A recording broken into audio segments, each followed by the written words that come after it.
ជាពេលវេលាកន្លងហួសទៅយូរប៉ុណ្ណា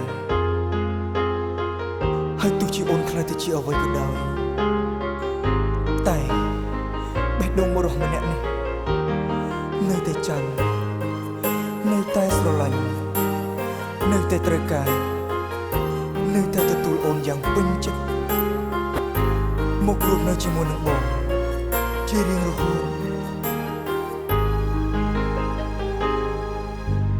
ចង់កាន់ដៃអូនឲ្យជុំចង់អោបអូនពេញដើមទ្រូងតែមិនអាចបានដូចបំណងបាត់នួនអងឃ្លានឆ្ងាយកាយាអូនមិនសមនឹងបងគិតអាណិតអូនឡើយជីវ៉ាមានជីវិតរស់សែនក្លាប់សាចង់គិតក៏គិតមិនផុតអូនព្រាត់បងឈឺចាំព្រាត់លឿនពីដងស្លោកស្លុតស្នេហាយើងដល់ផ្លូវបាញ់ចំគ្មានថ្ងៃជួបគ្នាអូនចាំងចេញទៅទាំងអាឡ័យស្រីដាច់ចិត្តដើម្បីថ្លៃទៅសម្រេចចិត្តចោលវមិនផ្អាកភាពនឹកលៀងបងមីងម៉ែឈប់នឹកនារងចាំធ្វើអ្វីចាំពីពើរួមវាសនាទុំបីអូនខ្លាយជាអ្វីពុំមានបងនៅត្រូវការអូនអស់មួយជីវិត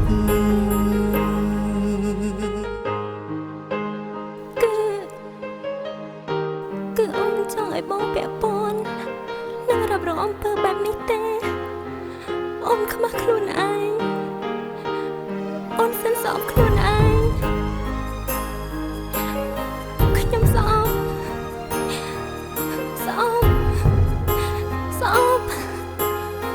កំហុសទាំងអស់នេះគឺបងជាអ្នកសាងបើចង់បន្ទោសបងចោលចង់កាន់ដៃបងឲ្យជាប់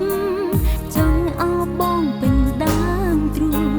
តែមិនអាចសុំដូចបំណងព្រមប្រានអូនជារបស់គេសូមគុំរំលឹករឿងចាំងគុំចាក់ចោលបងបានទេបេះដូងបងនៅស្នេហ៍ថថេសម្រាប់តែស្រីម្នាក់គត់អូនព្រាត់បងឈឺចាំព្រាត់លឿនពីដងស្លោកស្លុតស្នេហាយើងដល់ផ្លូវបាញ់ចំគ្មានថ្ងៃជួបគ្នាអូនចាំចេញទៅទាំងអាឡ័យស្រីដាច់ចិត្តដើម្បីថ្លៃទៅសម្រេចចិត្តចោលវមិនផ្អាកភាពនឹកលៀងបងមីងម៉ែឈប់នឹកនារងចាំធ្វើអ្វីចាំពីពើរួមវាសនាទុំបីអូនខ្លាយជាអ្វីពុំមានបងនៅត្រូវការអូនអស់មួយជីវិតអូនចាំងចេញទៅទាំងអាឡ័យស្រីដាច់ចិត្តដើម្បីថ្លៃទៅសម្រេចចិត្តចោលវមិនផ្អាកភាពនឹកលៀងបងមីងម៉ែ